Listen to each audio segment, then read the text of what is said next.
On WUSA 9 Plus, I'm Leslie Foster. And I'm Lorenzo Hall. So in the last 4 hours, a federal judge said he had probable cause to hold the Trump administration in criminal contempt. The judge said the administration defied his order when they refused to turn around 2 planes transporting alleged gang members to El Salvador. Those flights took off on March 15th and 16th. Around the same time, Abrego Garcia was mistakenly deported.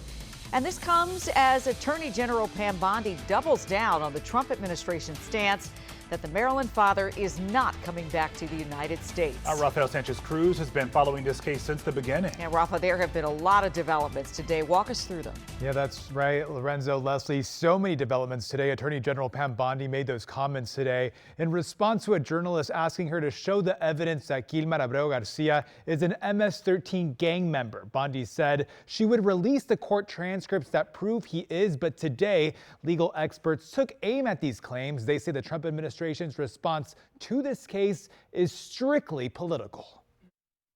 He is not coming back to our country. Today, Attorney General Pam Bondi doubled down on the allegations that Gilmar Abrego Garcia is an MS-13 gang member. There was no situation ever where he was going to stay in this country. None. None. Today, immigration law experts and Maryland Congressman Jamie Raskin poked holes in the Trump administration's arguments. Gilmar Abrego Garcia was granted withholding of removal in 2019 under President Donald Trump's first term. That means an immigration judge issued him a work permit and protection from deportation to El Salvador. So how does that work? I've been in these courts for many, many years.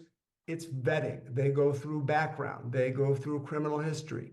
They go through a whole array of checks to make sure the individual that they are allowing to stay in the United States is acceptable. Second, the Trump administration insists they can't return Abrego Garcia because he's in custody of the Salvadoran government. We're paying them $6 million for the purpose of holding people that we deport or render unto El Salvador. They are very clearly, in a legal sense, our agent in this entire affair.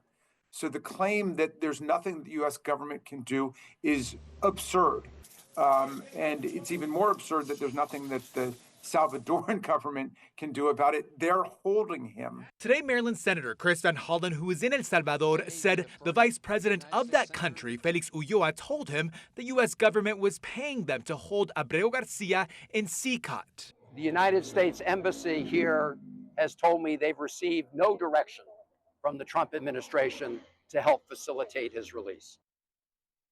Van Hollen asked to meet or speak by phone with Abrego Garcia today, but the Salvadoran government said it was not possible. Van Hollen says the vice president said he'd need more time to make this possible or to set it up with the family. Meanwhile, the Department of Homeland Security released alleged court documents from 2021. The alleged filings indicate that Abrego Garcia's wife sought a temporary restraining order against him, claiming he punched, scratched, and ripped off her shirt, among other harm. Attorneys for Abrego Garcia have insisted throughout the proceedings that he has not been charged with any crimes. Leslie. We get more information, but we're still in a holding pattern despite all of that, Rafa. Thank you.